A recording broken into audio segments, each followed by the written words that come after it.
Get out of my house. The words tremble in the air as the black single father stands frozen, staring at the woman and two children who somehow now live inside his home. The front door creaks open slower than usual. It's like the house itself is holding its breath. The man steps inside with grocery bags cutting into his palms, sweat still clinging to his shirt after a long shift. He stops mid-step. There is laughter, not the laughter of his daughter. Not the familiar sound that belongs here. This laughter is soft, unsure, almost nervous. It floats from the living room like a question. The black single father feels. His heart slams against his ribs. The lights are on. The couch is occupied. A woman sits there, pale and exhausted, holding a toddler on her lap. A second child, older, stands near the coffee table clutching a backpack like it is the only thing keeping him upright. Their shoes are by the door. A blanket that does not belong to this house is draped over the armrest. For a moment, the man wonders if exhaustion has finally broken him. Then the woman looks up. There. Eyes meet, shock, fear, confusion, all of it crashes together in the space between them. This is Marcus Reed's house. He bought it with overtime hours and quiet sacrifice. With nights where sleep lost to worry. With promises whispered to his daughter when bills piled too high. This house is the proof that he survived, and now strangers are living in it. Marcus sets the bags down slowly. His jaw tightens. His mind races through every worst thought a father can have. His daughter is at his sister's place for the night. Thank God, who are you? He asks, his voice low, controlled. But shaking at the edges, the woman stands quickly, almost too quickly, shifting. The child on her hip. She looks thinner up close, tired in a way sleep does not fix. I am sorry, she says. We thought. Her voice cracks. Marcus feels anger surge, hot and fast. This house is his one safe place. It's one anchor. And now it feels invaded. Get out of my house, he says again, louder this time. The words hurt his own ears. The older child flinches. That is when Marcus notices it. The boy's shoes are falling apart. The toddler's coat is too thin for the season. The woman's hands are shaking, not with guilt, but with fear. The anger slows. Marcus breathes in. The woman swallows hard and speaks again, carefully my name. Is Alina? My husband lived here before you. The room tilts. Marcus blinks. That makes no sense. He bought the house 3 years ago. Clean title, no loose ends. He crosses his arms, trying to keep control. That is not possible. Alina nods, tears rising. Fast now. He passed away last winter. We were renting the basement. We were told we had time to move. Then the owner sold the house. We never knew to who. Her words tumble out, messy and desperate. We had nowhere to go. Shelters were full. My boys were sick. Thought we could stay. One more night, just one. Marcus looks around the room again. A blanket, the backpack, the grocery bags he brought in suddenly feel heavier. The children stare at him like he is a storm, deciding whether to break. Marcus Reed did not become a single father by accident. 5 years ago, his wife did not come home. A car accident on a rain-slick road, knock on the door that shattered his world, funeral that smelled like flowers and grief.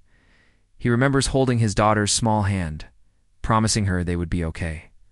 Even when he did not believe it himself, he remembers learning how to braid hair badly, learning how to cook dinners that did not burn, learning how to cry in the shower so his child would not see. Every sacrifice he made was for that child in this house.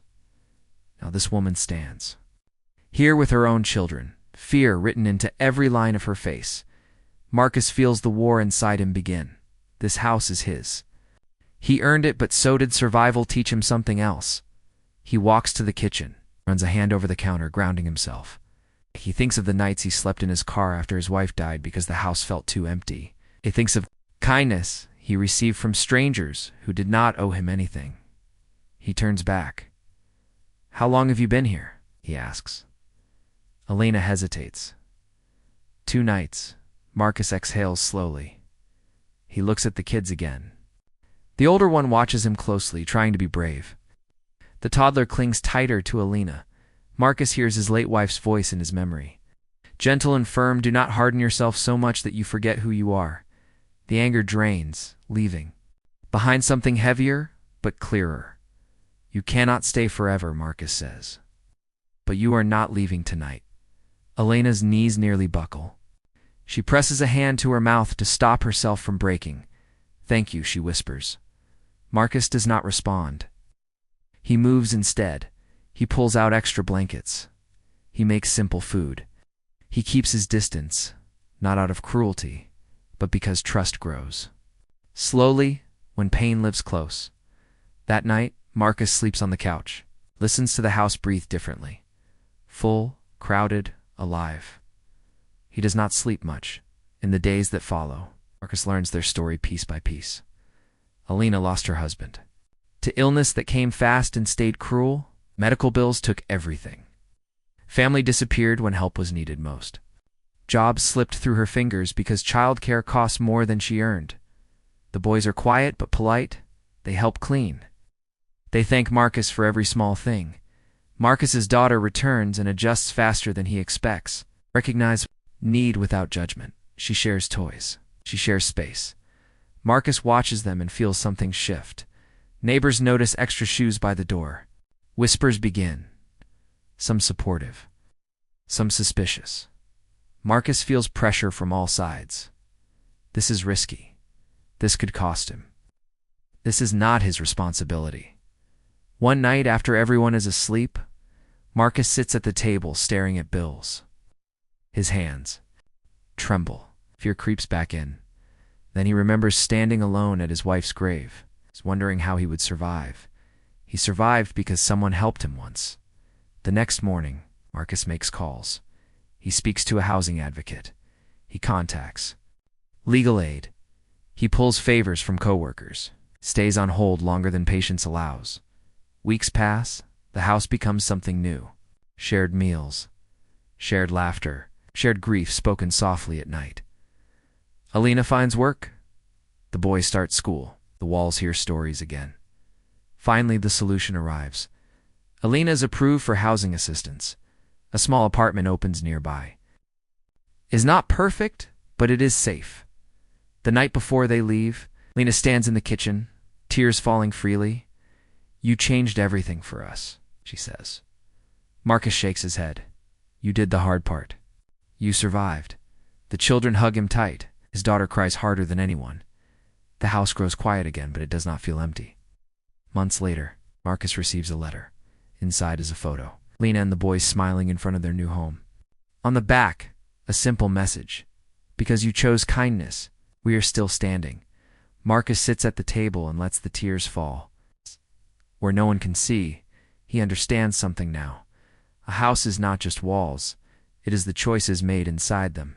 If this story moved you, comment where you were watching from and what part stayed with you.